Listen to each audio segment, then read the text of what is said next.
welcome again with 360 Degree with Dr. Marie Asher Baptiste. We are so super excited today to be on our final episode, and we would like to thank our sponsor, American Caribbean Chamber of Commerce, for always supporting what is being done with 360 Degree Podcast.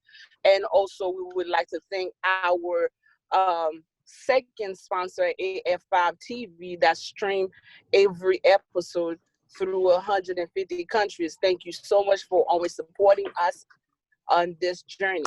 So right now, it is a very, very important moment for us because we're getting ready to speak with one of the major influencer in France, reporter, and also a law candidate attorney in the next 2 years. So it's very exciting to have him with us tonight. And before that, we're going to have something a little bit different tonight, guys.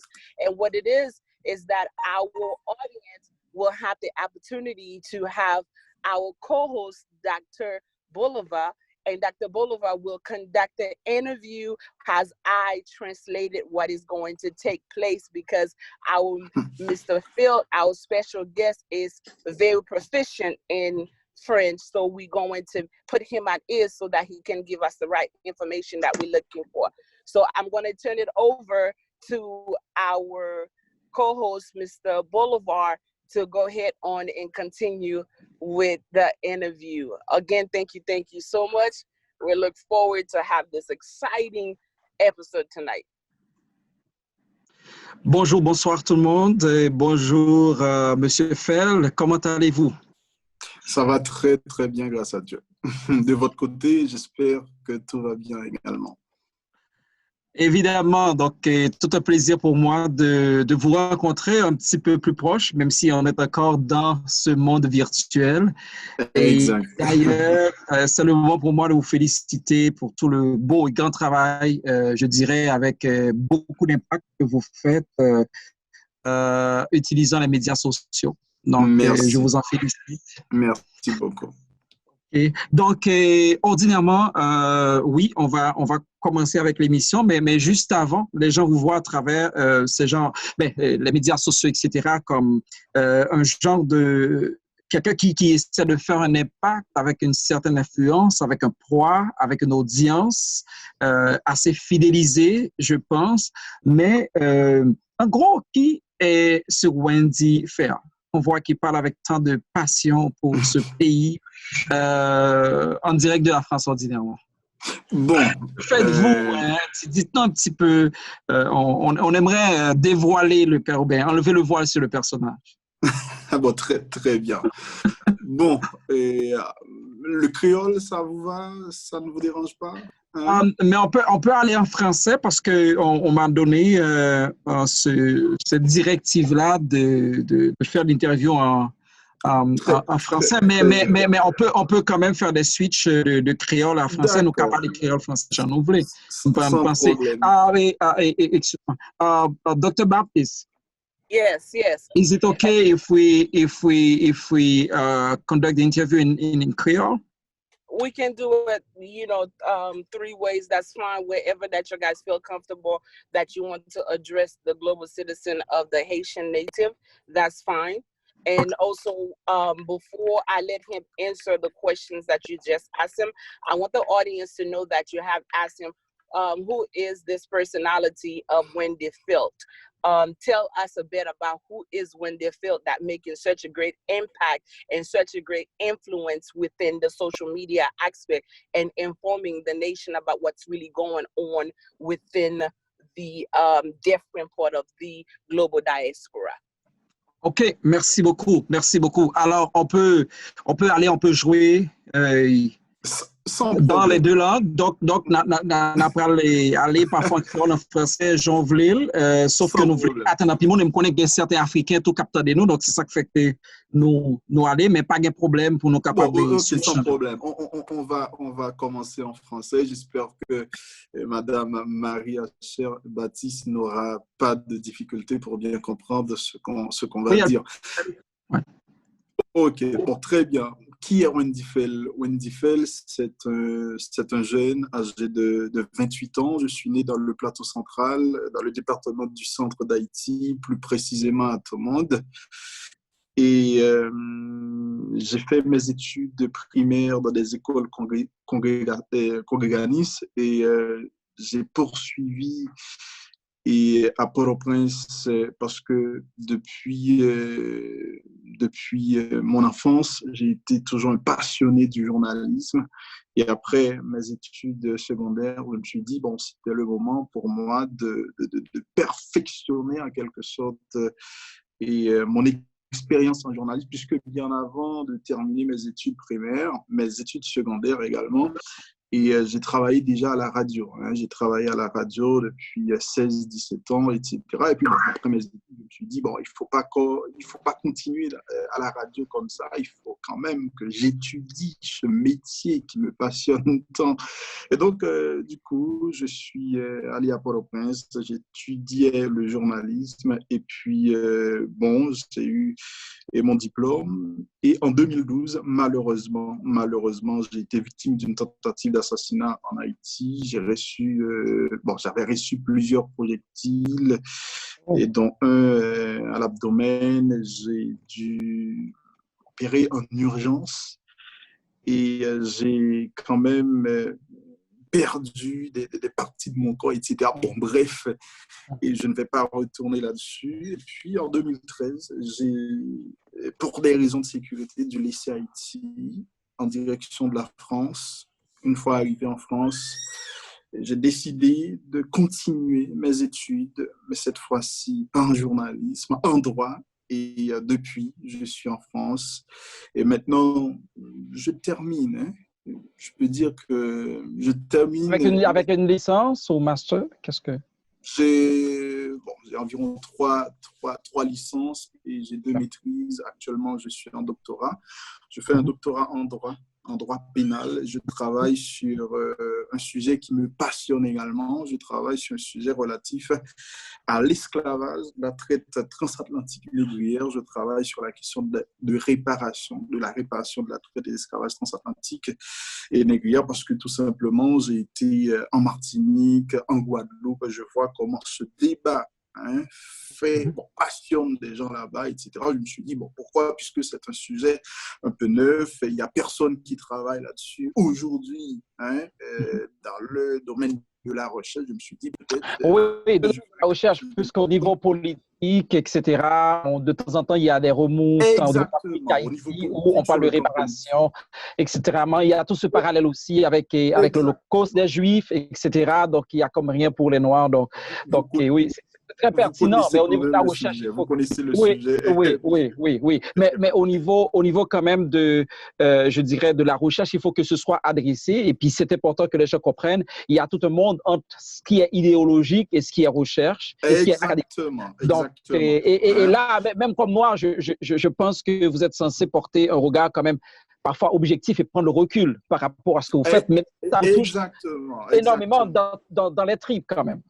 Surtout pour un sujet si polémique. Si polémique et si chargé, je dirais, émotionnellement chargé. Émotionnellement chargé avec un peu de communautarisme là-dedans, etc.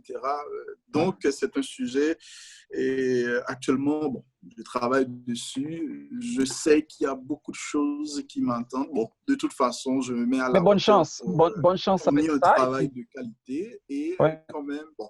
Là, j'ai pratiquement 6 mois sur ce sujet et déjà, j'avance et très, très bien parce que mon objectif, c'est de fournir un travail de qualité parce que je me suis dit, il faut quand même enlever ce débat et dans la rue, il faut l'emmener à l'université, dans les laboratoires. Il faut vraiment qu'on donne un aspect scientifique sur ce sujet, etc. Parce que je pense que mon travail va donner quand même quelque chose aux Guadeloupéens, aux Martiniquais, aux Haïtiens, mais aussi aux Africains, parce que c'est un sujet qui concerne tout le monde. Quand on voit la traite négrière, quand on voit l'esclavage, on voit pratiquement tous les Noirs. Et j'espère, dans un futur proche, dans environ 3 ans, et terminer ce travail et peut-être vous aurez un exemple Oui, parce l'occasion. que le travail que je vais quand même publier après. OK. Donc, c'est en gros ça, Wendy Fell, ce personnage aujourd'hui que bon, peut-être vous regardez sur les réseaux sociaux. Et heureusement, vous dites, hein, vous personnellement, M. Barthelemy, vous dites que Ouais, apparemment le travail est intéressant. Donc, bien ça me sûr. fait plaisir. Bien sûr, Ça me parce que fait plaisir. là-dedans, je vois un souci d'exactitude, un souci de précision, un souci d'objectivité, d'équilibre, et je pense que c'est le B à bas du métier du journalisme. En fait, Exactement, exactement. quand je vois votre parcours, ça ressemble au mien. J'ai fait aussi de la radio quand j'étais plus jeune, et je ne vais pas dire mon âge pour le moment, mais c'est pas moi l'interviewé, donc je peux me le permettre. Mais, Bon, mais, ok. mais tout simplement, écoutez, c'est inestimable le travail que vous faites et surtout parfois quand vous faites les points de droit. Donc, j'ai toujours aimé ça. Et puis, parfois, il n'y a pas de tabou dans ce que vous abordez comme travail. Donc, vous aimez lever le voile et carrément vous attaquer aux mythes, aux tabous. Et je pense que normalement aujourd'hui, dans le cas d'Haïti, on ne peut pas être juste journaliste, mais et sans engagement C'est pour ça citoyen. justement que Sans je dis très engagement souvent que citoyen. Et puis là, vous êtes très bien placé pour allier ces deux-là, le journalisme et cet engagement citoyen-là. Donc, merci, félicitations. merci, c'est ce que je fais. Et Félicitations. c'est pour ça Ouais. que je dis très souvent que Wendy Fell n'est pas un journaliste militant, un journaliste qui milite pour son camp politique. Wendy Fell, c'est un journaliste citoyen qui Ouais. défend des valeurs, qui défend ses idées. Et quand il faut prendre des positions, eh bien, il prend des positions. Je dis ça très, très souvent pour que les gens puissent comprendre mon travail. Parce que des fois, Mais on me dit, non, Wendy. on peut pas normalement faire du journalisme de complaisance. Okay? C'est Donc, clair, c'est clair. ce serait carrément un oxymore. Ces deux-là ne fonctionnent pas. Il n'y a pas de complaisance là-dedans. Donc, dans complaisance. Exact, exact, Et exact. merci. Et puis, bravo pour votre bravoure. Et puis, désolé aussi d'apprendre que vous avez frôlé la mort dans peut-être et dans je dirais, l'exercice de ce métier-là qui est tellement dangereux en Haïti, à travers le monde. Et parce qu'il faut comprendre, j'ai lu ailleurs quelque chose qui s'appelle poésie de résistance. Et on dit c'est quand vous voulez bouger que vous allez vous rendre compte des barrières. Quand vous commencez à bouger, c'est à ce moment-là que vous allez vous rendre compte de toutes les barrières qui existent. Alors, dans tous C'est les ça. pays du monde, ce n'est pas un métier facile, mais félicitations pour cette grande persévérance. Ceci dit, passons normalement à notre sujet. Et puis, on l'a fait à la française. L'introduction a été assez longue. C'est vrai, c'est vrai, c'est vrai. mais ça vaut la peine. Mais ça vaut la peine parce que je pense que la question qui a été posée, quand même, et c'est une question qui, je dirais, que beaucoup d'autres auditeurs auraient posée. Bien évidemment, bien évidemment. Quel est votre cheminement? That's right. Dr. Baptiste, you want Yes, to say something? indeed. I am, wow. It's a very nice introduction. So we are, apologize, but we also thank God that you are okay because it is unfortunate that, in the line of work that being a reporter or being in the front line, you always adhere to accidents. In 2012, if God wasn't your refuge, you may have not been here with us. And the question that was asked to Mr. Felt is, who is the personality? And he has explained that has a personality. He is an individual that was born and raised in Haiti, and he went to school and become a journalist. And in 2011 towards 2012, he almost was assassinated by, different political agendas. And so moving forward, he was, left Haiti in 2012, and he found himself in France. And right now he is studying to be a doctor, and at the same time, in law. He's pursuing a law degree. Yeah. Yes, his focus in his law degree is to study slavery, and slavery is quite fundamental for every Black nation in the global diaspora, not only focus with the group of people that is situated in different part of the countries, but it's also focused in owning and knowing our identity and knowing exactly what we possess on the inside of us. So it is an exciting time to have you online and talking to you right now. It's an honor, and thank you for, taking the opportunity to let us know who is Wendy Field. Merci beaucoup, Dr. Baptiste. Donc, on revient, pas à nos moutons, je ne sais pas à quoi, mais on revient. Et M. Fell, et la première question, c'est que, on a vu un Macron de temps en temps, votre président, bien sûr, le président français, et essayer de faire un petit peu ce qui est fait partout, c'est qu'il y a eu une présence et une présence assez soutenue des politiciens, des dirigeants, des hommes d'État, chaque jour donnant exactement des statistiques et parlant des mesures, etc. Mais avant d'arriver là, disons, dans le quotidien des Français, qu'est-ce qui se passe maintenant avec le virus? Qu'est-ce qu'il y en est maintenant? Aujourd'hui, il faut dire, depuis après le déconfinement, le début du déconfinement, il y a une sorte de ralentissement. Le virus a été propagé. Bon, ou bien se propager jusque-là. Je dis, il est clair, il y a un petit ralentissement de la façon que le virus-là, il-même, l'état propagé. Et définitivement, il y a des questions qu'à poser. Il y a des questions qui se posent. On se demande, est-ce que dans quelques jours, dans quelques semaines, on n'aura pas à faire face à une seconde vague? La question de la seconde vague se pose énormément. Mais bon, l'essentiel, Jacques Nizola, c'est que le virus-là, façon que le tape circulé, il est nettement diminué. Par exemple, durant les derniers jours, on a recensé moins de 500 nouveaux cas de contamination, par exemple. C'est déjà une très, très bonne chose. Et comment les Français vivent aujourd'hui? Aujourd'hui, bon, contrairement aux 2 derniers mois, ils vivent mieux. Bon, on vit mieux ici en France. Bon, psychologiquement parlant, le fait qu'on n'est pas confiné, c'est déjà une très, très bonne chose. Parce que bon, quand on est confiné, on ne peut pas sortir, il y a des amendes, il y a des sanctions, etc., etc. Psychologiquement parlant, ça fait très, très mal. Mais aujourd'hui, depuis le 11 mai, on peut sortir, on peut bouger, quoi. On peut bouger et ça ne fait pas trop, trop mal. Et maintenant, qui s'est passé, c'est que nous avons expliqué, non, les autorités françaises et ils craignent que mesures de déconfinement, il y a des répercussions dans 2 ou 3 semaines, j'ai une chose dit là. Parce que tout simplement, le virus circule encore. Le virus circule encore. Certes, il y a une nette diminution, mais le virus est là. Et le président Macron, il l'a dit sur Twitter avant-hier, bataille là, l'hypocofini.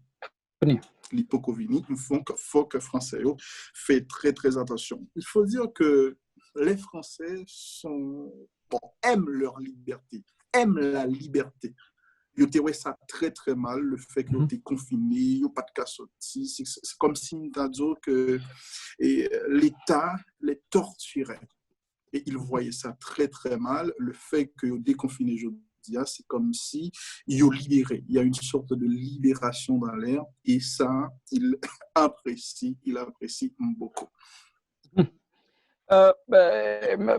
Je voulais retourner sur ça pour me dire, depuis qu'il le déconfinement a commencé, parce que les pays là, c'est à partir du 4 mai, et certains pays ont fait mouvement de déconfinement. Est-ce que la France s'est faite avant ou bien après? Le déconfinement a débuté en France officiellement le 11. Le 11, OK, 7 jours après. Bon, et là, on va revenir. Il y a plusieurs modèles. Par exemple, on comprend, disons, l'Angleterre, Oxford et puis même Cambridge vont mettre leur cours en ligne pendant toute l'année académique 2020-2021, et si je m'en abuse. Et est-ce que les écoles ont repris en France? Est-ce que les enfants, alors je parle d'écoles secondaires et du primaire, est-ce que les enfants sont retournés à l'école? Est-ce que les différents services qui ne sont pas nécessairement essentiels sont aussi ouverts? Actuellement, en France, bon, déjà, bien avant qu'on ait décidé de déconfiner le pays, et la question de l'école a été vraiment agitée. Parce qu'il y a un pile monde qui était d'accord pour l'école réouverte, il y a un pile l'autre qui n'est pas d'accord pour l'école réouverte, parce que tout simplement, ils n'ont pas voulu. Donc, je dis, il y a un gros débat qui a fait concernant Timounio. Avec coronavirus là, est-ce que Timounio a frappé même gens avec un grand ou est-ce que ou est-ce que c'est même qui distribué le poté de bac? Exactement. Surtout, il y avait des études qui ont été faites. Selon ces études, eh bien, Timounio leur frappe. Apparemment, la majorité des enfants sont asymptomatiques. Ça veut dire qu'ils sont capables de maladie, ou pas même connaître si ils ont etc. Ils ont peur pour Timounio à contracter maladie et pendant l'école ou bien pendant l'absence de l'école et puis à bailler parents, etc. Eh bien, l'autorité était vraiment crainte pour que la réouverture des classes n'est pas un facteur de comme deuxième vague, oui. Exactement. C'est ça, oui,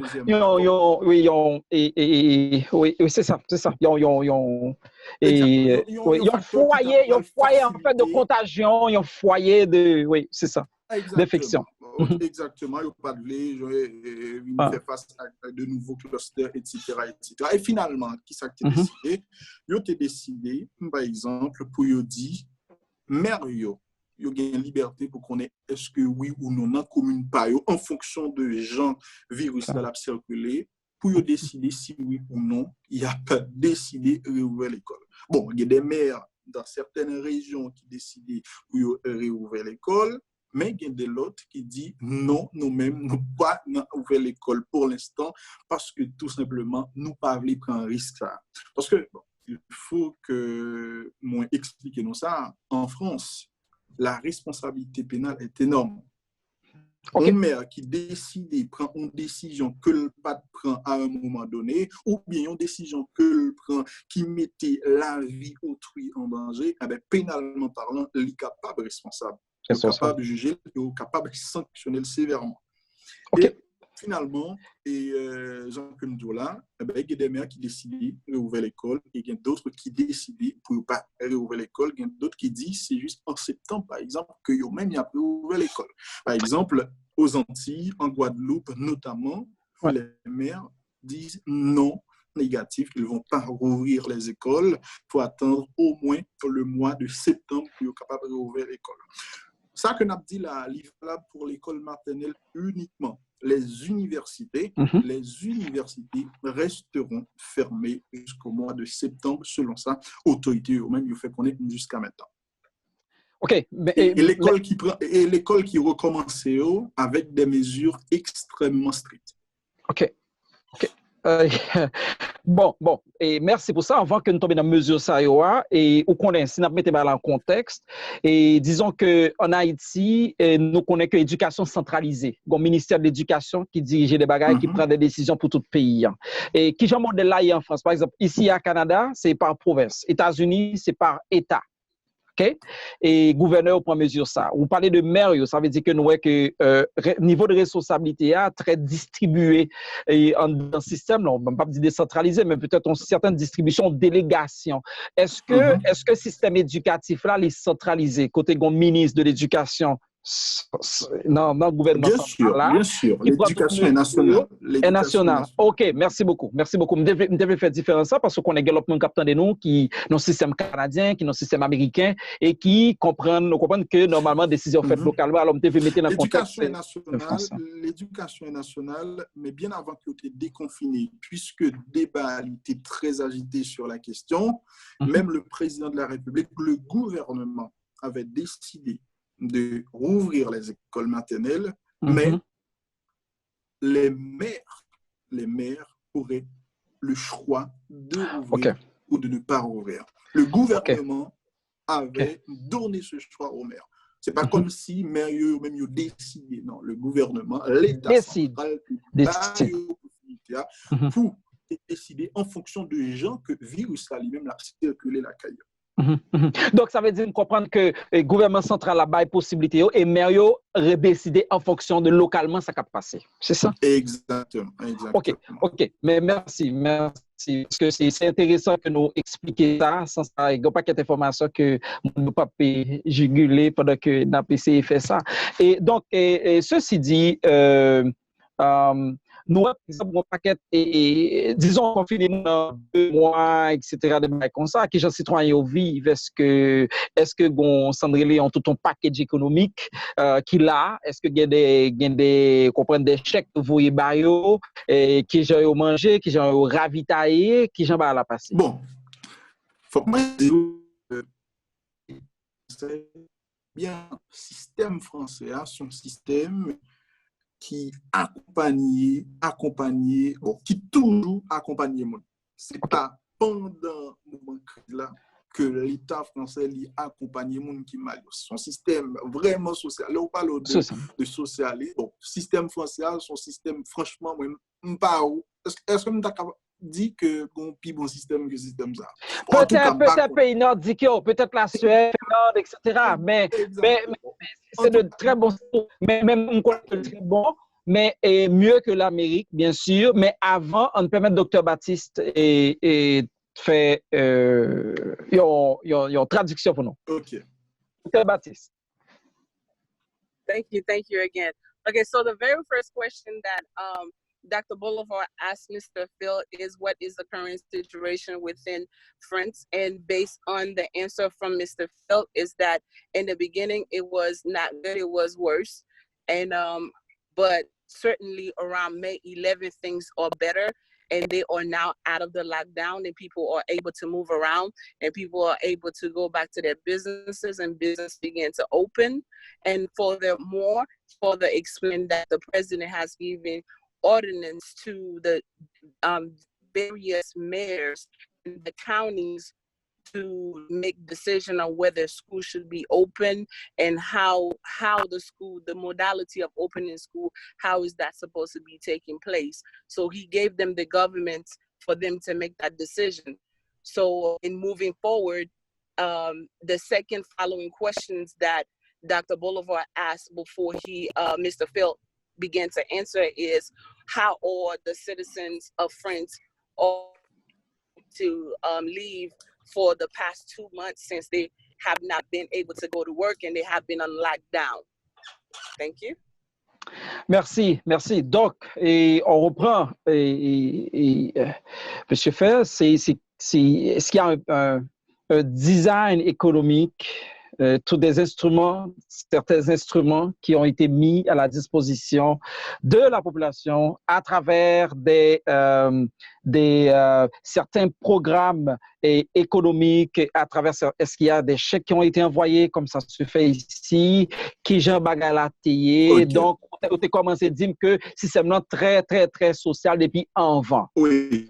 Depuis avant, système social, pour qui peuvent travailler en France, il y a un dispositif d'aide qui est disponible. L'État aide au pays caillou, l'État aide pour joindre un bagage pour manger, et dépendamment de gens foyer. Mais je ne veux pas couper, mais je crois que dernièrement, avec Gilets jaunes, bien sûr, c'est au niveau de. Ah, OK, c'est une fin. OK. Dernièrement, je pense avec le mouvement des Gilets jaunes, donc il y avait tout ce mouvement au niveau peut-être, je ne sais pas, des syndicats, mais est-ce que par hasard, Macron aussi ne voulait pas couper les vivres, d'accord, par rapport à cette masse, d'accord, de gens qui, normalement, vivent de, je ne sais pas, bien-être social, mais de l'assistance sociale, je ne sais pas comment vous l'appelez exactement en France, quel est le terme que vous utilisez, mais est-ce que Macron est pro ou bien veut normalement couper ou diminuer cette grande assiette Alors, c'est fiscal, même s'il le dédié. voulait, il ne pouvait Il pas peut le pas. faire parce que OK. la C'est France ancré dans la a été mentalité, c'est ancré dans la messe de exactement. gens, c'est traditionnel, ce sont les attentes des citoyens que ça se passe comme ça. Ouais. Exactement, exactement. Même s'il le voulait, il ne pouvait pas le faire parce que ça fait partie, en quelque sorte, De la fabrique de la française République sociale. française. Oui, exactement. Ouais. Ça fait partie de l'ADN de la France. Et même dans Ouais. la Constitution, c'est ce Mhm. qu'on a vu.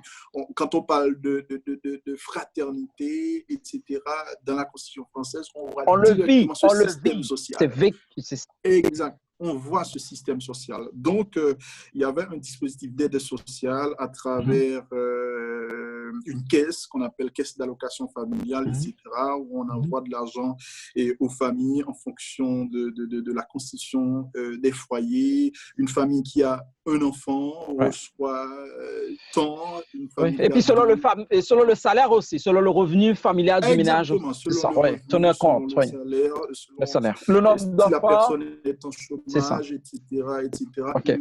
elle reçoit une somme d'argent. Elle Mhm. reçoit une somme d'argent, ça permet et quand même que la personne fonctionne, ça permet de nourrir les enfants, etc., etc. Donc, sur ce point-là, et je crois qu'il n'y avait pas trop de problèmes parce que l'État n'oublie pas les gens, n'oublie Mhm. pas les familles.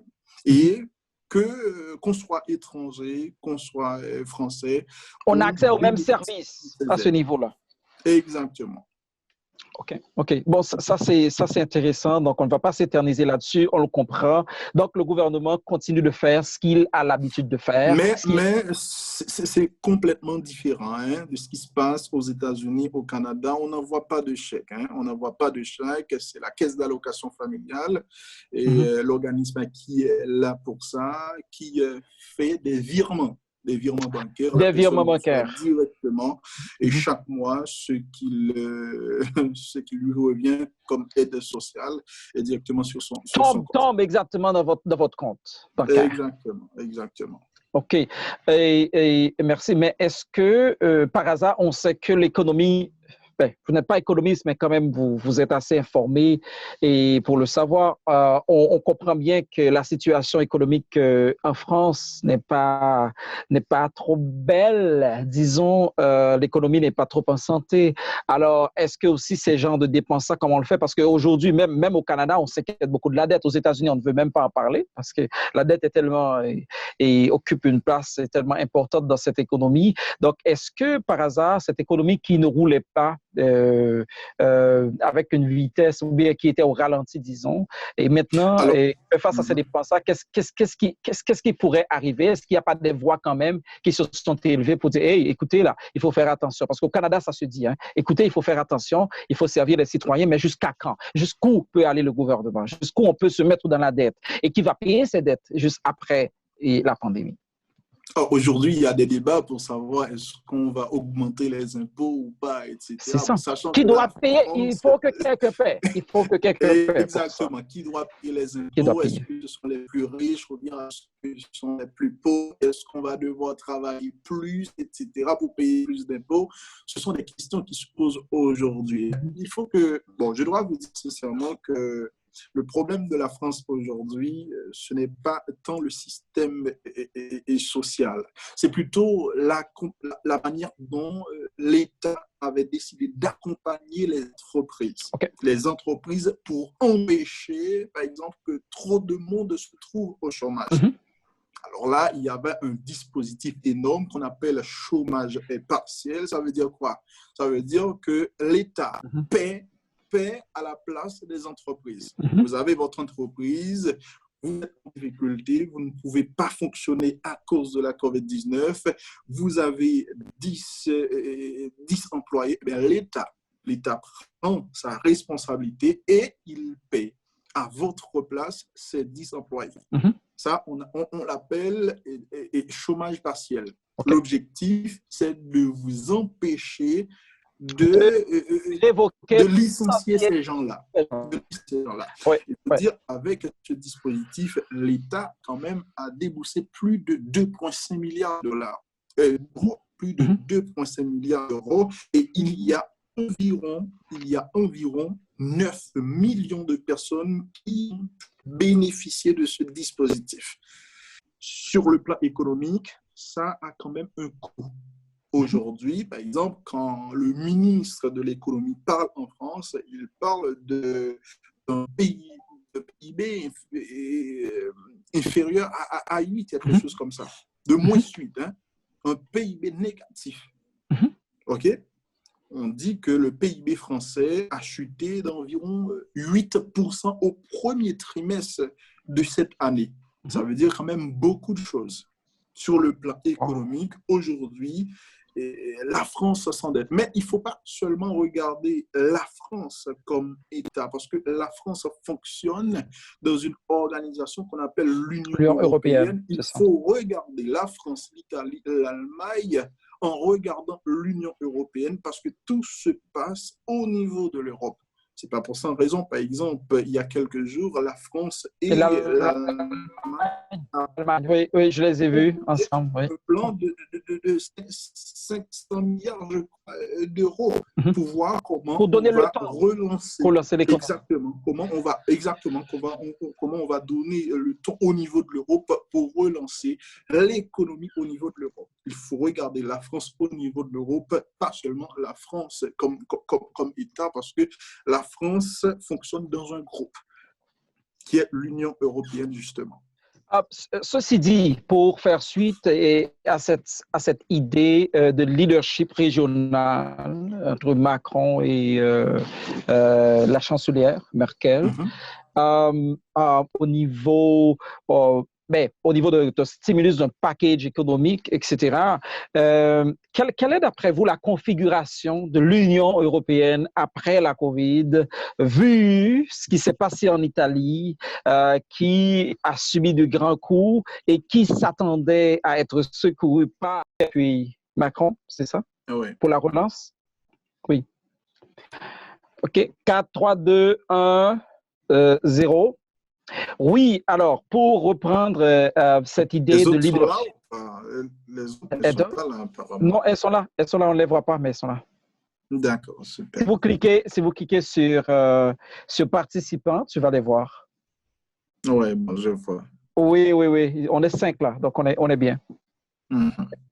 Oui, alors, pour revenir, Monsieur Feld, donc on parlait de cette relance économique régionale accompagnée d'un certain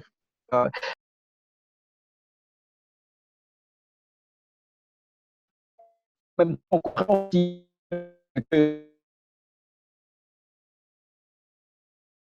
il ne faut pas dire aussi facilement qu'il y aura un plan de relance au niveau de l'Union européenne. Merci beaucoup de le corriger. À l'intérieur de l'Union européenne, il y a plusieurs types d'économies. Il y a plusieurs sortes de pays. Il y a des pays plus riches que d'autres. Il y a des pays oui, il y a des écarts. Il y a de grands écarts. Il y a des écarts entre les différents pays et les responsables de ces pays ne voient pas les choses de la même manière. Par exemple, la France et l'Allemagne ont proposé ce plan de relance. Eh bien, il y a des pays qui n'acceptent pas ce plan comme il est proposé. Parce que l'Allemagne et la France voient ça comme un don. Il y a d'autres pays qui disent non, ça ne peut pas être sur cette forme-là. Il faut que ça soit sur forme de prêt. OK. Ouais. Alors là, vous parlez de modalités. Vous parlez de modalités, mais il y a quand même une entente qu'il doit y avoir une relance. Quelque part. OK. Alors, c'est à cette idée aussi que je voulais en venir, c'est que l'idée est acceptée, mais comment ça va se faire, les modalités, l'opérationnalisation, ça va être en discussion. Exactement. Ça va être en discussion au niveau de la Commission européenne, etc. Oui. Parce que, bon, je parle surtout des pays du Nord, comme Pays-Bas et l'Autriche, la Suède et les pays nordiques, etc., qui n'acceptent pas. Qui n'acceptent pas ce plan comme il est proposé par l'Allemagne et la France. OK.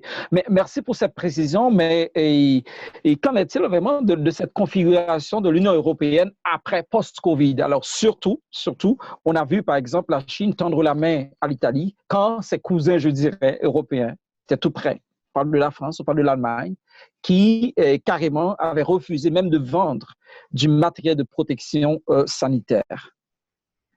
Aujourd'hui, après tout ce qui s'est passé et avec l'Italie, il y a un débat au niveau de l'Union européenne pour voir comment on va réformer l'organisation. N'oubliez pas que l'Union européenne, c'est une organisation de coopération et une organisation basée sur l'économie surtout. Et aujourd'hui, on parle d'une Europe de la santé. Ça veut dire les responsables ont constaté qu'il y avait quelque chose qui ne marchait pas. Ouais. Il ne marchait pas. Et aujourd'hui, l'Europe doit prouver qu'elle est une puissance et qu'elle est capable de s'autogérer et de se prendre en main. Exactement. Qu'elle est capable de s'unir. Surtout en face des crises comme justement sanitaire, le COVID-19. Sanitaire et surtout avec, je dirais, le chevauchement des frontières. Hein? Il y a carrément beaucoup de lignes grises entre les frontières. C'est des pays quand même qui vivent tout près. On peut traverser des pays dans 3-4 heures de temps. On peut traverser 2-3 pays. Donc, c'est important qu'il y ait vraiment des politiques sanitaires communes oui, c'est ça, avec une envergure régionale. D'une Europe de la santé, etc. Bon, c'est vrai qu'avec l'Italie, il y a eu un débat pour savoir est-ce qu'après la crise, l'Italie va encore rester dans l'Union européenne, etc. Est-ce que l'Union européenne existera encore ou bien survivra de cette crise, etc. Mais moi, franchement, je ne pense pas qu'il y aura une dislocation de cette organisation qui a été construite d'une manière très, très lente et progressive. Et franchement, au niveau de l'Union européenne, beaucoup de personnes apprécient cette organisation. Sincèrement, beaucoup de personnes que pensez-vous? Est-ce que les Anglais maintenant regrettent d'avoir quitté l'Union ou bien disent carrément on avait pris la bonne décision? Quand on regarde l'histoire du Royaume-Uni et de l'Union européenne, ça a été toujours ainsi dès le début de la création de l'organisation. Donc, c'est vrai, aujourd'hui, on parle de Brexit, etc. Il ne faut vraiment pas qu'on s'étonne du comportement du Royaume-Uni. Parce que dès le début de la création de l'organisation, ils ont été toujours comme ça. Ils ont été toujours comme ça. Je ne vais pas dire qu'ils regrettent d'avoir claqué la porte, etc. Je ne vais pas dire cela. Je ne vais pas du tout dire cela parce que les Anglais, ils ont une autre mentalité. Donc, culturellement, c'est très hétérogène, c'est pas uniforme du tout. Et puis, et on peut le comprendre, même à l'intérieur, même pour ceux qui restent, même pour ces pays nordiques.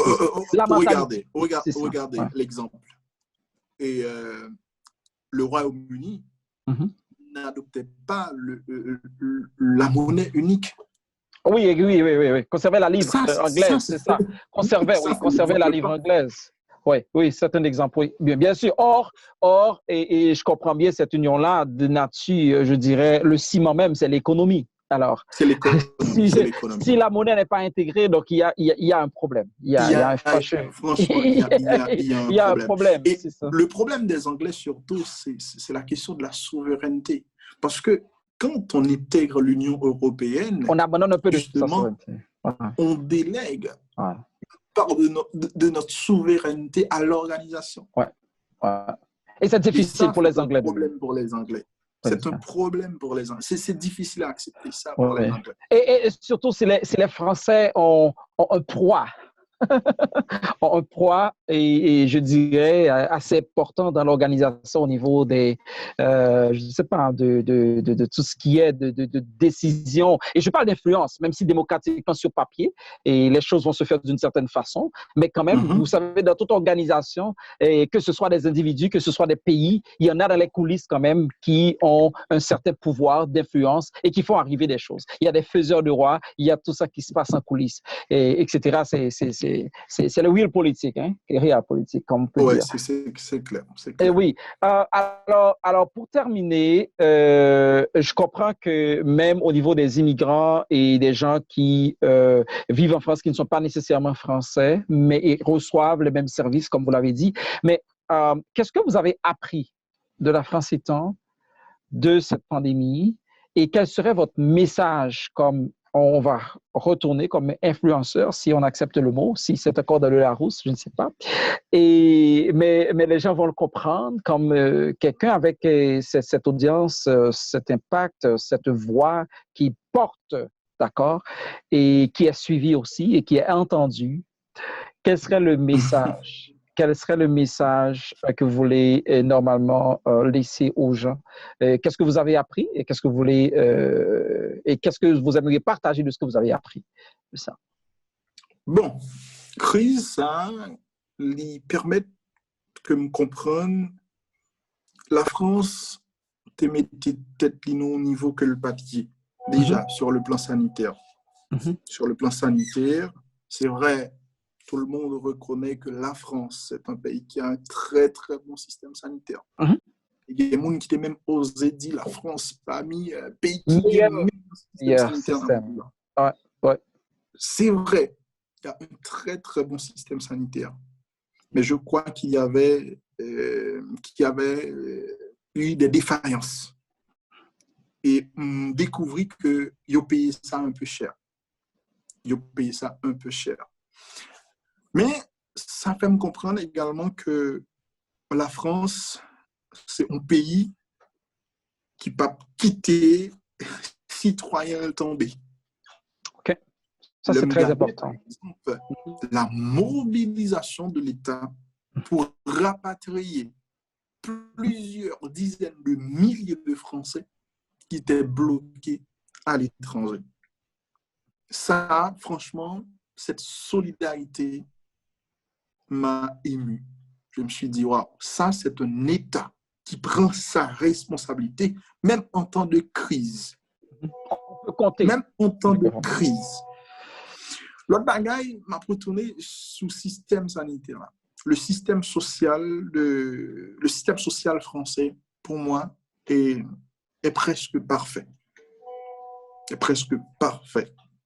Par exemple, tout le monde entendait coronavirus, eh bien, on prend l'hôpital, pas un bout de quoi payer. Pas un euro quoi payer. L'État prend tout en charge. Tout en charge. Okay. Et ça, je crois que c'est quand même une bonne chose. Contrairement à des pays tant qu'aux États-Unis, par exemple. États-Unis, les gens... ça coûtait $400, bien sûr. Au début, je ne sais pas combien on a changé. $400 américains. En France est gratuit. Est vraiment, vraiment gratuit, contrairement à États-Unis, Canada, etc. Et franchement, je crois que ça, encore une fois, c'est une très, très bonne chose. Et franchement, moi, découvrir ça, encore une fois, avec crise sanitaire là.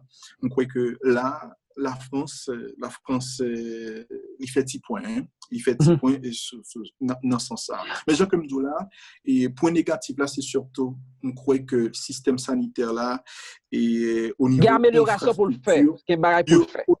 Infrastructure, il y a beaucoup encore à faire. Et je vois que dans les débats, on parle de ça. On parle de ça, et surtout les hôpitaux publics manquent beaucoup de choses, beaucoup de matériel. Les médecins qui travaillent dans les hôpitaux publics, ils réclament encore un salaire qui est plus ou moins. Donc, on pensait qu'il y aura des choses à faire dans le futur. Bien sûr. Bien sûr, bien sûr. Et puis, merci. Et puis, pour me préciser, c'est que Canada, tout, tu as pour recevoir soins sans pas payer, sous capé ou capé, sous travail. Donc, on a assurance privée qui vient aider avec assurance que l'État a à tous les citoyens. Mais pas de personne ici à tout qui a besoin de l'hôpital pour ne pas aller parce que le pas de l'argent. Donc, parce que le pas de l'argent. Oui, oui, oui. Canada, tout, dans le même niveau, ça, sauf États-Unis, donc, on dire oui, États-Unis, définitivement, et fort gain comme et n'importe où pour capable de joindre et santé. Et puis, pour finir tout, peut-être on nous a fait débat sur ça, mais on parle d'accord avec moi tout que on nous dit si c'est accessible ou que peut-être c'est gratuit parce qu'il faut que quelqu'un paie quand même. Monsieur, que là, son travail, il même 50% de taxes. Il y a un salaire, c'est ça. Ça va payer tout taxe.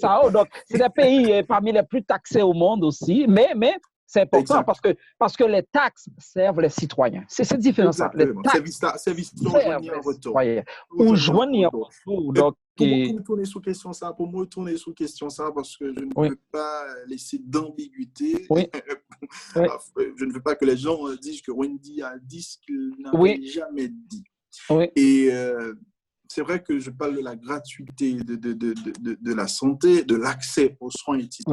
Mais il y a des conditions quand même à remplir. Il y a des conditions à remplir. Une personne qui vit en France, par exemple, qui est illégale, parce que la personne a accès aux soins. Exactement. Cette personne-là n'a pas les mêmes accessibilités avec Wendy, par exemple. OK.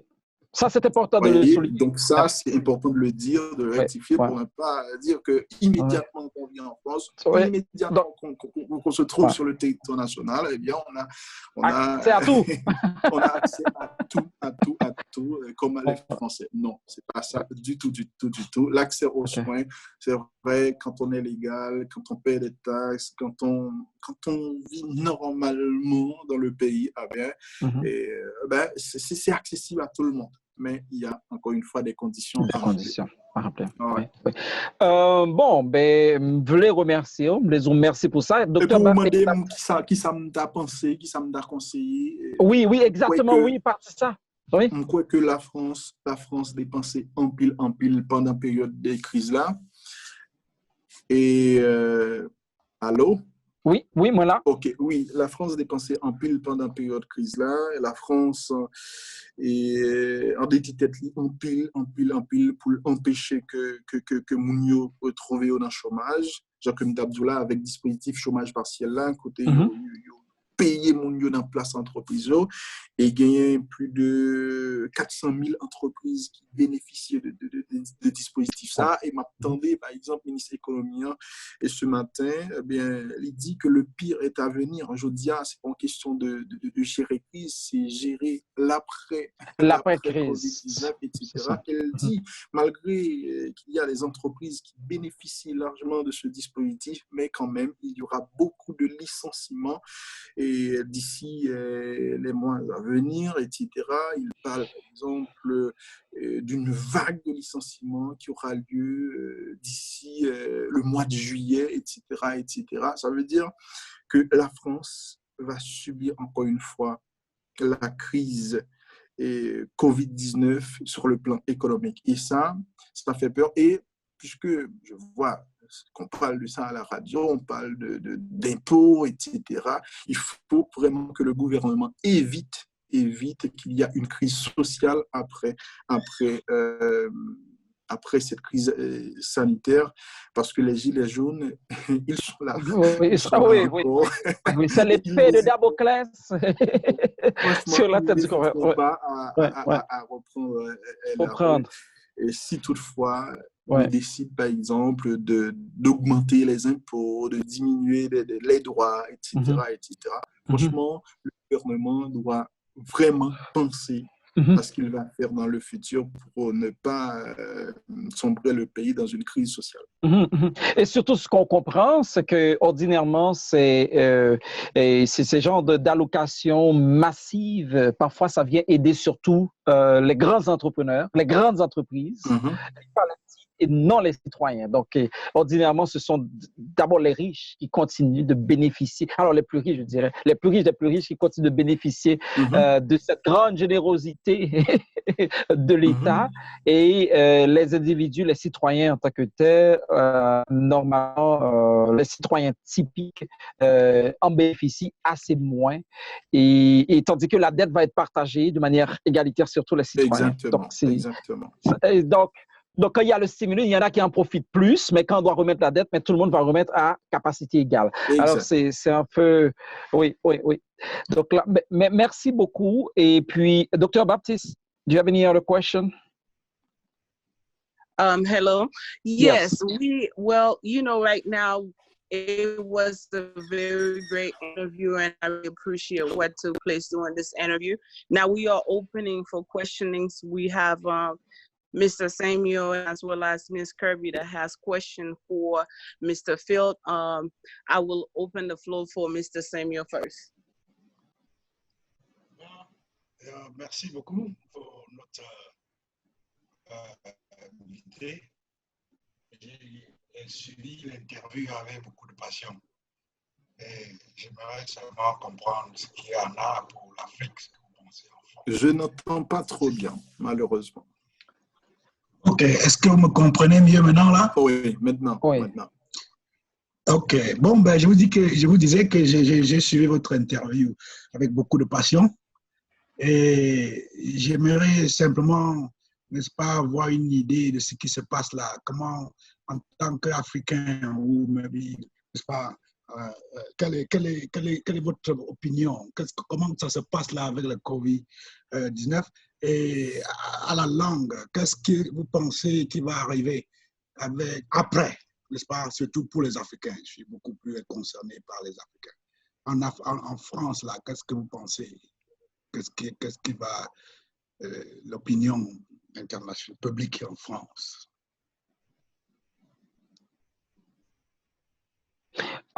Est-ce que... Wendy, est-ce que vous avez saisi la question sur... OK, oui, je reprends. Qu'est-ce qui va se passer concernant l'opinion publique sur les Africains qui vivent en France après la COVID? Je pense que c'est ça l'idée de la question. Je ne sais pas si vraiment vous en êtes informé, mais peut-être que comme journaliste, vous avez pu, je dirais, capter certaines opinions à travers ce que vous avez comme démarche de recherche journalistique. Je ne sais pas. Comment l'opinion publique française va voir la communauté africaine vivant la communauté ici africaine, en France? Exactement. C'est ça, si je saisis l'esprit de la question, c'est ça que Samuel voulait... Comment l'opinion publique française va regarder l'Afrique après le Covid? Mais je pense que c'est les Africains en France. Surtout. En France? Oui. Bon, pour l'instant, sincèrement, je ne vois pas de haine contre les étrangers en France, contre les Africains plus particulièrement. Je ne vois vraiment pas de haine. Je ne vois vraiment pas de haine concernant la communauté noire en France durant la crise sanitaire de la COVID. Merci beaucoup. Est-ce qu'il y a d'autres questions? Other questions from the floor? Yes. Hi. I do have one question. Do you think France? Yes, go ahead. Hi. Do you think France will be able to bounce back, like to normal once the stuff is over with? Because I know there's been like some changes, but you think they'll be able to bounce back, like good once everything is over with? Okay. Thanks. Okay. Donc, Wendy, la question est-ce que la France pourra rebondir après cette crise? Est-ce que les choses pourront revenir à la normale avant la COVID? Qu'en pensez-vous? Bon, je vois que le gouvernement travaille surtout sur le plan économique, c'est ça? Oui, bon, bien sûr, entre autres. C'est le nœud de la guerre, l'économie, entre autres. Et le social, c'est ça. Donc, je vois sincèrement que le gouvernement travaille et actuellement, les responsables des entreprises, des groupes qui sont actuellement en difficulté. Par exemple, je vois qu'ils annoncent de nouveaux plans pour sauver le secteur de l'automobile, par exemple, qui est vraiment, vraiment, vraiment impacté par la situation. Il y a d'autres secteurs, le tourisme, par exemple, qui a pris un sacré coup durant les 2 mois de confinement, etc. Et surtout, l'économie française repose beaucoup, beaucoup, beaucoup sur le tourisme. Je vois qu'ils annoncent beaucoup de choses et ils vont quand même dépenser pour pouvoir sauvegarder ce qui a été déjà fait dans ces secteurs-là. Et je crois que, comme beaucoup d'autres pays, la France essaie de faire ce qu'elle peut pour quand même empêcher que le pays sombre après la crise sanitaire. Je vois qu'ils font vraiment, vraiment, vraiment beaucoup de choses. Et bon, on vit dans un monde globalisé. Globalisé. Et on est en face d'une pandémie. Les pays rencontrent pratiquement tous les pays ont le même souci. Les États-Unis, l'Angleterre, la Chine, c'est ça. Le monde est fermé. Donc, je crois que, comme tous les autres pays, la France essaie de gérer la situation pour qu'après le Covid, le pays ne se trouve pas dans une situation inconfortable. Merci. Et puis, je pense que c'est très à propos, cette mention sur l'industrie touristique, parce que vous savez, avec la COVID, hein, si on parle globalement, les pays, normalement, dont le tourisme, ou bien dont l'industrie touristique joue un rôle majeur dans l'économie, en fait, ces pays-là se retrouvent en situation vraiment délicate, vu la nature même de la bête. Hein. Donc, c'est ça.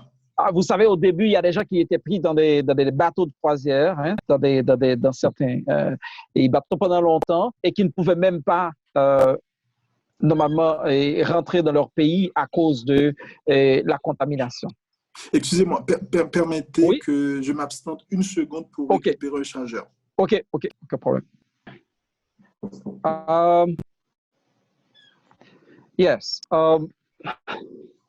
Then I think Mr. Phil just went over different measures that are taken by the French government to keep the country going. And then because the tourism and the automobile industry play a major role in the economy, so they are trying to keep it up. So in putting some cash into those industries, so people can stay, hotels and every kind of resource they have, they just put some resources, financial resources, to keep those industry going on. So that's pretty much that was the answer globally. Is there any other question from Samuel and Kirby before we stop the interview? Yeah, that's pretty much good for me. Thank you guys so much. OK, no problem. OK. Monsieur Samuel, est-ce que vous avez une autre question avant de terminer? Non, je suis bien. Et puis, mais j'ai encore une fois, merci beaucoup pour l'opportunité. OK, aucun problème. Est-ce qu'on va finir l'interview? So, can we... OK, donc, Monsieur Wenzifel, j'aimerais vous remercier au nom de toute l'équipe d'avoir premièrement accepté l'invitation et d'avoir si bien participé et parlé du cœur et de la tête en même temps. C'est à moi de vous remercier. C'est franchement à moi de vous remercier. Merci d'avoir pensé à moi. Et j'espère que tout ce qui a été dit là, ça va être utile. Ça va être utile. Et que j'ai hâte de recevoir une autre invitation pour participer à nouveau à cette émission. Pour parler d'autres choses, probablement. Effectivement, surtout avec le doctorat que vous faites. Donc, c'est très intéressant. Je pense que c'est pertinent et c'est très prometteur. pour animer le débat public, parce que C'est ça. l'idéologie... Aujourd'hui, on a parlé d'économie. Je ne suis pas... C'est pas mon champ d'activité. Ben, bon, mais vous avez bien fait parce que vous en êtes assez informé quand même, au moins pour avoir les statistiques et savoir les décisions qui sont prises. Et non, il y a aucun doute. Et puis, je vous encourage beaucoup. Mais merci, encore félicitations. Donc, c'est pas facile d'être... c'est pas facile. Peut-être aujourd'hui, vous étiez de l'autre bord de la table en étant reçu comme interviewé au lieu de poser les questions. Donc, merci. Ça a été très bien répondu. Et puis, j'espère que les téléspectateurs et tous ceux qui ont su cette interview vont apprendre pas mal de choses, surtout sur le système français et comment la France a géré cette crise de l'intérieur, en fait. On était content d'avoir cette vue de l'intérieur. C'est pas ce qui manque. Hein. Et c'est une chose de lire Le Monde, de lire Le Monde diplomatique, de lire Paris Match. C'est autre chose de l'avoir vécu de l'intérieur. Donc, merci beaucoup. C'est clair. C'est clair. Bon. De toute façon, je crois que j'étais une bonne personne. Bien sûr. Parce que je suis très bien informé, je suis l'actualité. Ouais. Et bon, de toute façon, moi, je ne suis que ça. Hein. Je ne que fais ça. pas... Actualité, tendance. Je ne suis pas trop série, je ne suis pas trop musique, etc. Je ne regarde presque que ça. Hein. Un peu comme moi, je suis beaucoup dans les essais, mais je fais beaucoup de littérature aussi. J'écris, je fais de la poésie, mais je suis beaucoup l'actualité. Donc, presque 24 sur 24, je suis rendu un petit peu malade, surtout du temps de la COVID. Super. Probablement, je vous aurai très, très bientôt pour parler un peu de... Ah, bien sûr. Bien sûr. Si vous voulez faire la même chose avec le Canada, je serai très prêt à le faire. D'abord, je l'ai déjà fait dans cette émission. Et bien sûr, pour le Canada. Donc, je n'aurai aucun problème à parler aussi de ce qui se fait ici et de faire la part des choses. Et puis, oui, ce serait tout un honneur pour moi. Sans problème. On restera sur votre plateau. On restera en contact et on va organiser ça. Et c'est avec plaisir que je vous aurai sur mon plateau, sur ma plateforme pour partager votre expérience au Canada avec ma communauté. Et je crois qu'elle sera contente. Hein? Je parle de ma communauté. Bien sûr. Et c'est réciproque. Hein? On peut se comprendre. Oui, très bien. De toute façon, on restera en contact et comme ça, on va en discuter davantage. OK. Mais merci. Je sais qu'il est tard en France, donc déjà. Il est 3h15 du matin. 3h15 du matin, mon Dieu. Oh my God, that's awesome. Hi. Okay. Thank you, Dr. Baptiste, to make this happen. So that was wonderful. Yes, thank you so much. Again, you hear it first at 360 Degree, and we thank Mr. Fields and all the audience that listens, and you know how to connect with us. And you know how to connect with the chamber, www.accc.global. Thank you again. Have a great night, everybody.